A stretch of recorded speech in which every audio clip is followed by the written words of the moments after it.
नारायणं नमस्कृत्यं नरं चैव नरोत्तमं देवीं सरस्वतीं व्यासं ततो जयमुदीरये। वन्दे कृष्णं गुणातीतं परं ब्रह्माच्युतं यतः आविर्बभूव प्रकृतिर्ब्रह्मा विष्णु शिवादया। बोले आनंद कंद भगवान नंद नंदन बालकृष्ण लाल की जय। ब्राह्मण वेश में धारण भगवान पद्मनाभ नर नारायण साक्षात परमात्मा विष्णु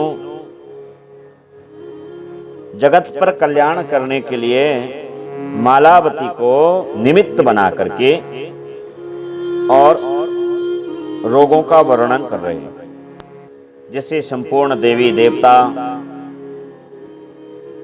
और समस्त ऋषि मुनि आदि श्रवण कर रहे हैं।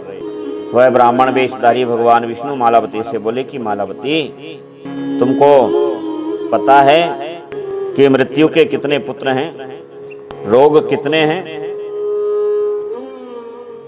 64 प्रकार के रोग हैं। कितने रोग हैं? 64 प्रकार के रोग हैं। अच्छा, और इसके पिता कौन है? इसकी माता कौन है? इनका कार्य क्या है? ये 64 रोग मृत्यु कन्या के पुत्र हैं और एक उसकी कन्या है। इस कन्या का नाम क्या है? इस कन्या का नाम है जरा। जरा अर्थात बुढ़ापा। सबसे पहले बारी बारी से ये एक दूसरे के साथ व्यक्ति को घेर लेते हैं। ज्वर इन सबका जनक है। ये शिव का भक्त है, इसका नाम है दारुण ज्वर। दारुण नाम है इसका। इसके 3 पैर हैं, 3 सिर हैं, 6 हाथ और 9 नेत्र हैं। अब ये विनाशकारी ज्वर जो है, इसका अस्त्र क्या है? इसका अस्त्र भस्म है।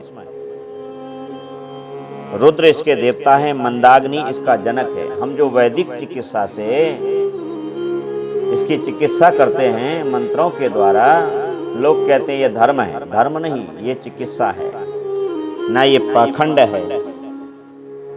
यही असली उपचार है।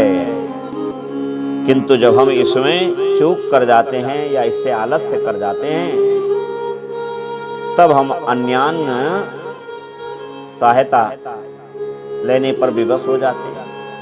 फिर हम औषधालयों का और वैद्यों का आश्रय लेने पर विवश हो जाते हैं। रोगों का शरीर पर अधिकार है, किंतु प्यारे भाइयों, उस शरीर पर सबसे पहले आपका अधिकार है। यदि आप चाहें तो दैविक, दैहिक और भौतिक, ये तीनों तापों के लिए आप इनके शमन के लिए वैदिक चिकित्सा का आश्रय ले सकते हैं, स्वयं कर सकते हैं, या अपने गुरुजनों से, आचार्य जनों से, कुल पुरोहितों से या ज्ञान विद्वान ब्राह्मणों से इसका आश्रय ले सकते हैं। ये कब होगा? ये ऐसे नहीं होगा। जब तक कोई सद्गुरु ना मिले जीवन में, तब तक नहीं होगा। और सत्य मानिए कि जो वहां बड़े बड़े डॉक्टरों के साथ हमारा साक्षात्कार हुआ, अभिभूत प्रयोग हुए ऐसे कि सचमुच जो उनके हाथ में नहीं रहा, वह इस मार्ग से लाभ प्राप्त कर पाए लोग। और अंत में उन्हें भी दोनों हाथ उठा करके ये कहना पड़ा कि ये तो ऊपर वाले का चमत्कार है। तो जहां पर उनकी भी बुद्धि भ्रमित हो जाए, वैद्य डॉक्टर चिकित्सा कर सकते हैं, आयु नहीं दे सकते। वह रोग की चिकित्सा कर सकते हैं, रोग नहीं हटा सकते, किंतु परमात्मा और उनके बनाए हुए सारे क्रम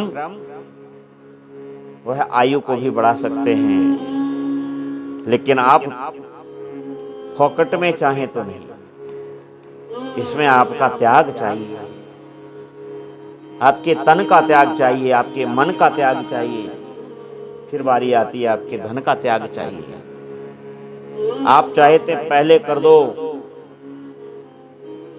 बाद में हम ऐसा करेंगे। खेत पहले बोया जाता है, फिर फसल गही जाती है। ऐसा नहीं होता है कि खेत से कहें कि पहले हमको जो है इतना अनाज दे दो, फिर उसी में से हम कुछ अन्न आप में बो देंगे। ये सृष्टि क्रम नहीं है। तो सृष्टि क्रम से सृष्टि के बनाने वाले पर संपूर्ण दृढ़ भरोसा रख करके जब हम इन रोगों से वैदिक रीति से जब इनका समाधान करते हैं तो परमात्मा अवश्य कृपा करते हैं। ज्वर का जनक कौन है? ज्वर का जनक है मंदाग्नि। मंदाग्नि के जनक 3 हैं, वात, पित्त और कफ। यही प्राणियों को दुख देने वाले हैं।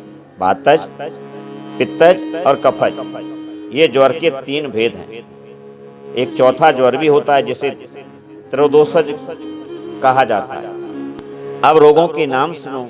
पांडु, कामल, कुष्ठ, शोथ, प्लीहा, शूलक, ज्वर, संग्रहणी, खांसी, अतिसार, व्रण, हलीमक, मूत्रकृच्छ, रक्त विकार या रक्त दोष से उत्पन्न होने वाला रोग, गुल्म, विषमेह, कुब्ज, गोद, गलगंड जिसे घेंगा कहते हैं, भ्रमरी, सन्निपात, विसूचिका, हैजा जिसको कहते हैं, दारुणी आदि जो रोग हैं।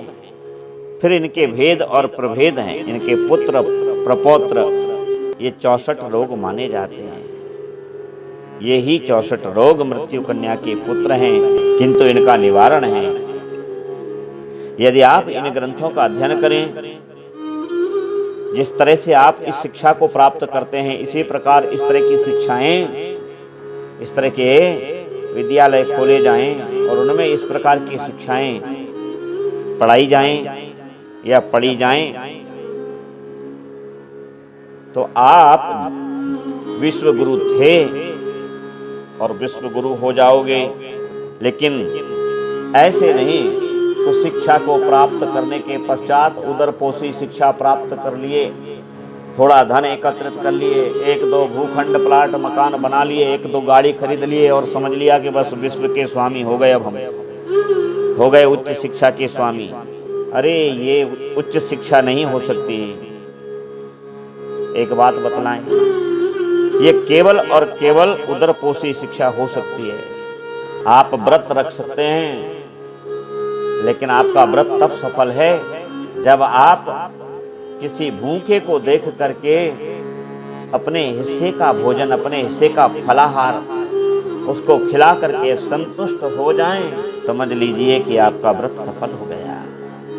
स्वयं अन्न छोड़ देना, लेकिन किसी को अन्न खिला के खुश हो जाना, यह सर्वोत्तम व्रत है। प्यारे भाइयों, यही निवेदन है हमारी संस्कृति की ओर लौटिए, संस्कृति का आश्रय लीजिए। युवा आज जो है उनमें बहुत शौर्य है, बहुत बल विक्रम है, बहुत ऊर्जा है, किंतु उनका मार्ग भटकाव में है। अगर एक बार उनको इसका चस्का लग जाए, फिर देखिए आप आनंद हो जाएगा। आप सबका मंगल हो। जय जय श्री सीताराम। श्री राम जय राम, जय जय